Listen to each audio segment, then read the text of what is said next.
Good day, everybody, and welcome to today's latest episode on my YouTube video series. And today I want to talk about the ETS or Electric Train Service, the KTM ETS. And what is it, right? Some of you may not be aware. It's basically a train, right? A fast electrified train in Malaysia. And it's coming to Johor Bahru by August of this year, 2025. So, what is the ETS?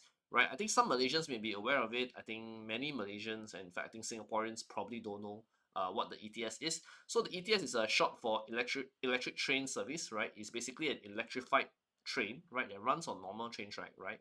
And actually Malaysia has this for over 10 years already. One, the current ETS actually runs from Padang Besar all the way at the Thailand border. That means the Malaysia Thailand border, all the way down. It goes into Penang, Kedah, Perak, Selangor, Negeri Sembilan. It runs all the way until Gemas in Johor.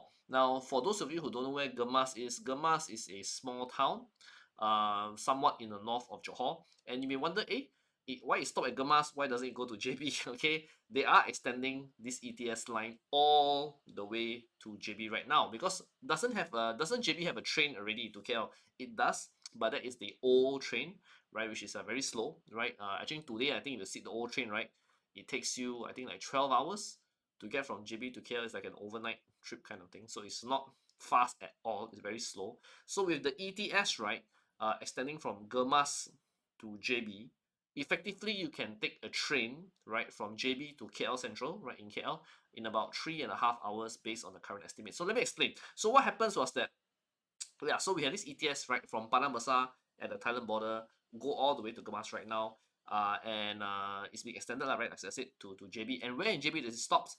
It stops at JB Central, right? Okay, in case you guys don't know where JB Central is, JB Central is actually the current the immigration building, which is when you come out from Singapore, right? You take bus, right? The same JB Central, we're not talking about a different JB Central here. Okay, it's the same JB Central, which means if you take this ETS, you will appear from KL, you appear in JBC Center, right, next to the border to Singapore, right, also in front of City Square, in front of Komta JBCC, and most importantly, in front of the RTS station. Okay, so which means next time if you come from Singapore, right, you take RTS from Singapore, come into JB, right, you can also take this ETS to go to northern part of Malaysia to KL and higher. Actually, to me, 3.5 hours to KL is not bad because that is about the same speed as if you drive, right? If you drive from JB to KL, I think it's about 4 hours. I think if you are doing three or less, you are speeding. You're speeding a lot. So I think 4 hours to KL from JB, I think is reasonable. Some people will drive slow, maybe 4.5 hours. So if you can take this ETS to KL in 3.5 hours from JB City Center, right? I think that is a fantastic thing and somewhat of an what do you call it, connectivity center in JB City Center that I think most people are not aware of. So even if from Singapore and you want to go to KL, right, you come out like I say from RTS in the future, right? In the future got RTS, right? 2 years from now, you appear at JB Central. You can also board the KTM ETS to go to KL, 3.5 hours, which I think is not bad, right? Considering you don't have to travel to airport, you don't have to wait for queuing for what you call that security check at airport, right? I think 3.5 hours is acceptable, and I think it's a good option, especially for those Malaysians who live in KL, right, whose family are from KL. So when they work in JB or Singapore, they want to return to KL via the ETS. I think it's a very interesting and convenient option for them. So the ETS is not the same as high-speed rail. In case you get confused, ETS and high-speed rail are two different projects altogether. I think high-speed rail gets a lot more publicity in the media. ETS, no one really talk about it. Okay, but ETS has already been built. Like I said, will be ready by August this year. In fact, if you know how to drive to old towns in Johor like Segamat or Gemas, you can or Kluang, you can actually see the tracks, right, of the ETS there. Actually, they are in a way reusing back the old tracks. Some parts got new tracks, right? But it's basically the same track, right? Just that it's going to be upgraded to some level, right? So an ETS is how fast is an ETS train? An ETS train goes about 140, 160 kilometers per hour, right? That is definitely slower, about half the speed of high speed rail. High speed rail can do 300 plus In China, they are testing 400 plus kilometer per hour now. But high-speed rails are generally 300 over km per hour, whereas ETS is 140, 160. And the ETS is actually like a train. It's like a six car, usually six cars train, right? So it can carry a good amount of people, right? But it's not like the high-speed rail, the bullet modern looking design. So the ETS is still a train, just that moving a lot faster than what we have today.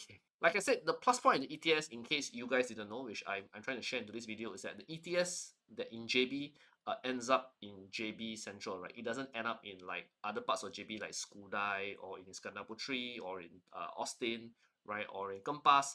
It ends up in JB City Center, which I think, like I said, next to the RTS, right? Literally next to RTS, next to the current immigration building to Singapore, which I think, like I said, it adds a lot of connectivity. A lot of you may not have factored this, but if you bought property in JB City Center, this is an added bonus in case you didn't know already. Like if you bought R&M Princess Cove, Tri Tower, Twin Tower, or any of the projects which are going to be in the vicinity of the RTS station or in vicinity of City Square, right? You have this added bonus that in the future, right, you can take a train, electrified train, ETS, go to KL for 3.5 hours. Now, can this train go to Penang and all that? Yes, it can. But my opinion, if you're gonna sit a train to Penang, that will take you 7 8 hours. You might as well just sit the flight, lah, right? It's a lot faster and a lot more efficient, right? For JB to Penang, a lot more efficient to take flight, lah, right? If you want to take a train to Penang, is for leisure maybe, right? To KL is still not so bad. 3.5 hours, I think is acceptable, right? A good option in case you don't want to fly to KL, right? But to go to Penang or even north, anything north of KL, right? I think it's still more reliable to take a flight in terms of time savings versus the cost, right? But that's just me. I could be wrong. Some of you may be interested to take a train all the way to Penang. I don't know, or to Thailand, right?